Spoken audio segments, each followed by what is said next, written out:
Berhenti menyalahkan keadaan, ekonomi yang sulit, atau orang lain yang menurutmu menghambat jalanmu. Kamu seringkali mengeluh bahwa pintu rezeki tertutup rapat, padahal mungkin kamulah yang memegang kuncinya tapi terlalu sombong untuk memutarnya. Kamu merasa sudah bekerja keras sampai titik darah penghabisan, tapi hasilnya tetap nol besar. Apa kamu yakin itu hanya masalah teknis, atau sebenarnya ada sesuatu yang busuk di dalam hatimu yang membuat langit enggan menurunkan keberkahan? Jangan tertipu dengan rasa lelah yang kamu banggakan setiap malam. Lelah fisik itu biasa, tapi lelah jiwa karena kehilangan kepercayaan pada Tuhan itu yang berbahaya. Kamu terlalu sibuk menghitung apa yang belum kamu dapatkan, sampai kamu lupa mengecek apakah hatimu masih punya ruang untuk berserah. Kalau kamu datang ke sini hanya untuk mencari kata-kata manis yang menenangkan tidurmu, silakan pergi sekarang. Tapi kalau kamu siap melihat cermin retak yang menunjukkan betapa berantakannya tawakalmu, mari kita bedah satu persatu sampai kamu sadar di mana letak salahnya. Mari kita bicara jujur tentang rasa sesak yang kamu rasakan saat melihat saldo rekening yang tidak kunjung bertambah. Kamu merasa sudah melakukan segalanya, sudah bangun lebih pagi dari orang lain, dan tidur lebih larut dari siapapun. Namun, ada satu hal yang sering kamu abaikan, yaitu rasa cemas yang mencekik lehermu setiap kali memikirkan hari esok. Kamu menyebutnya sebagai bentuk kehati-hatian, tapi sebenarnya itu adalah bentuk ketidakpercayaan yang nyata kepada Sang Pemberi rezeki.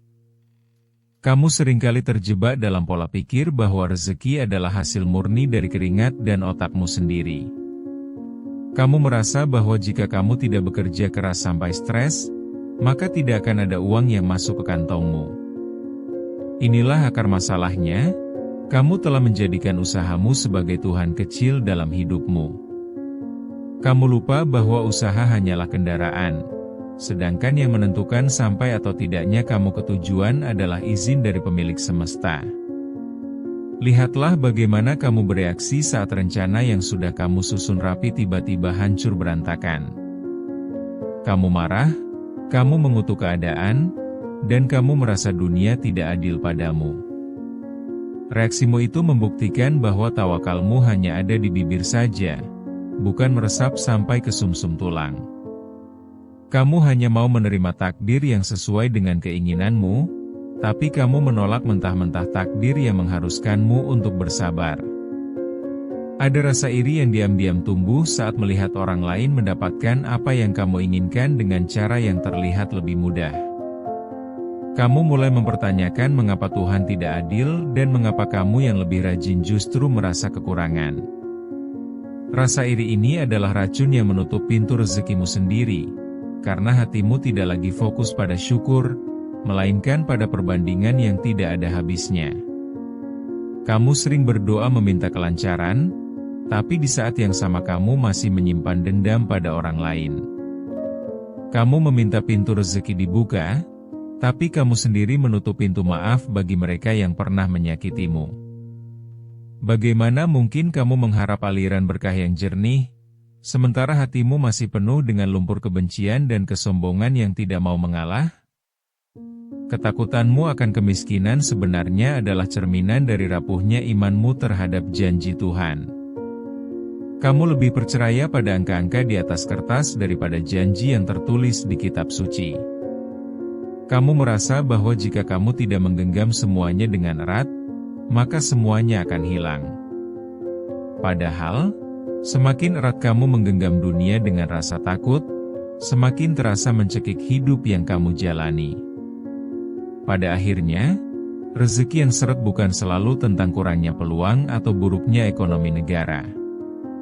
Seringkali, itu adalah cara Tuhan memaksamu untuk pulang, melihat kembali ke dalam diri, dan memperbaiki hubunganmu dengannya. Kamu sedang diperingatkan bahwa ada yang salah dengan caramu bersandar. Kamu terlalu lama bersandar pada kekuatan dirimu yang fana, sampai kamu lupa bahwa ada sandaran abadi yang tidak akan pernah mengecewakanmu. Bayangkan seorang karyawan kantor yang setiap hari pulang larut malam dengan wajah kusam dan mata merah. Dia merasa sudah memberikan segalanya untuk perusahaan, lembur tanpa henti, dan mengerjakan tugas yang bahkan bukan tanggung jawabnya. Namun, saat pengumuman kenaikan jabatan tiba, namanya tidak ada di sana, sementara rekan kerjanya yang terlihat lebih santai justru terpilih. Dia kemudian menghabiskan malamnya dengan menggerutu, merasa dikhianati, dan mulai membenci lingkungan kerjanya tanpa henti. Atau lihatlah seorang pedagang kecil yang sudah membuka tokonya sejak subuh, namun seharian tidak ada satupun pembeli yang datang.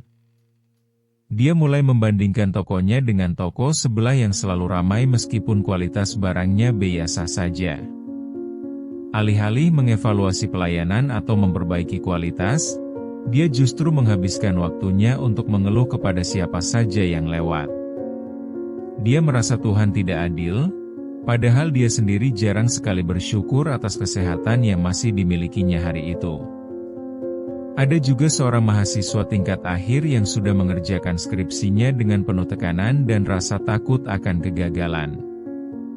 Dia tidak bisa tidur nyenyak, sering mengalami overthinking tentang masa depannya, dan merasa dunianya akan runtuh jika dia tidak lulus tepat waktu. Dia belajar sampai jatuh sakit, tapi hatinya tidak pernah tenang karena dia merasa keberhasilannya hanya bergantung pada dosen pembimbingnya. Dia lupa bahwa ada kekuatan yang lebih besar dari sekadar tanda tangan di lembar pengesahan. Coba ingat saat kamu merasa sudah melakukan semua strategi pemasaran terbaik untuk bisnismu, tapi penjualan tetap menurun drastis. Kamu mulai panik, mencoba berbagai cara instan, bahkan mungkin tergoda menggunakan cara-cara yang tidak jujur demi mengejar target. Kamu merasa terdesak oleh keadaan dan mulai kehilangan arah, sampai kamu lupa kapan terakhir kali kamu benar-benar bersujud dengan hati yang pasrah. Atau mungkin kamu adalah seseorang yang selalu merasa kurang meskipun secara materi kamu sudah berkecukupan. Kamu selalu merasa ada yang kurang, selalu merasa tertinggal dari teman-teman sebayamu di media sosial.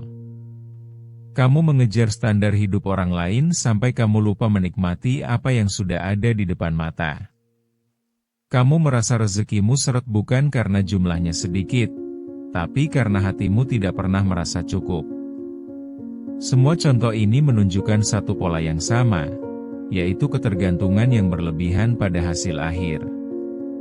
Kita seringkali terlalu fokus pada apa yang harus kita dapatkan, sampai kita lupa bagaimana cara menjalaninya dengan hati yang tenang. Kita merasa bahwa usaha keras adalah satu-satunya kunci, padahal tanpa ketenangan hati, semua pencapaian itu hanya akan terasa hambar dan melelahkan.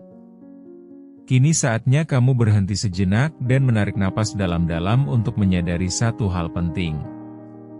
Rezeki itu bukan hanya tentang uang, jabatan, atau harta benda yang bisa kamu pamerkan kepada dunia.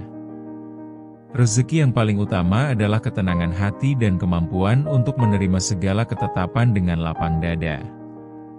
Saat kamu mulai melepaskan beban bahwa kamulah pengendali tunggal atas hidupmu, disitulah beban di pundakmu akan terasa lebih ringan.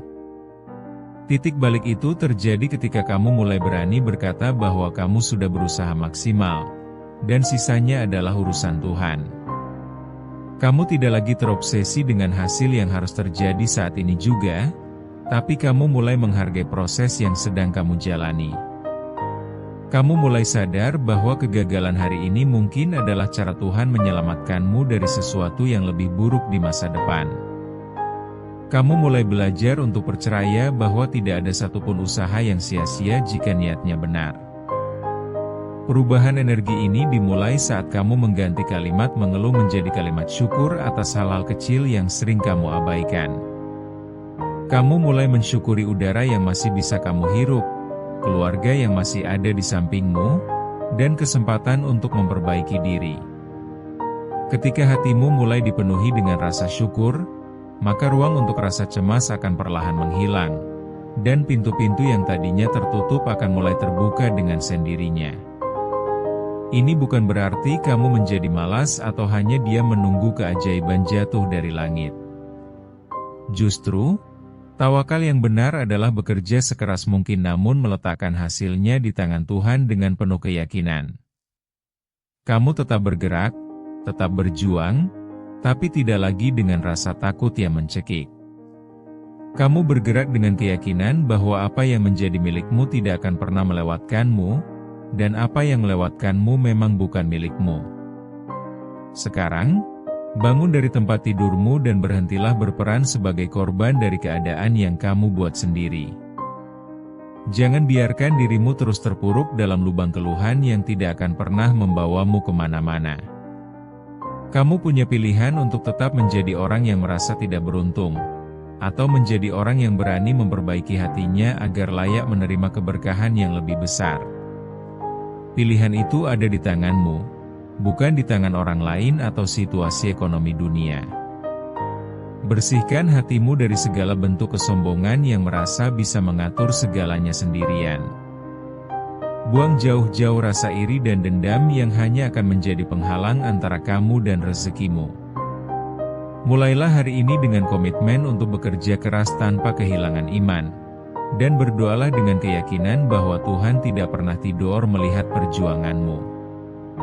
Jangan pernah menyerah hanya karena satu atau dua pintu tertutup, karena mungkin Tuhan sedang mengarahkanmu ke pintu yang jauh lebih besar dan lebih berkah.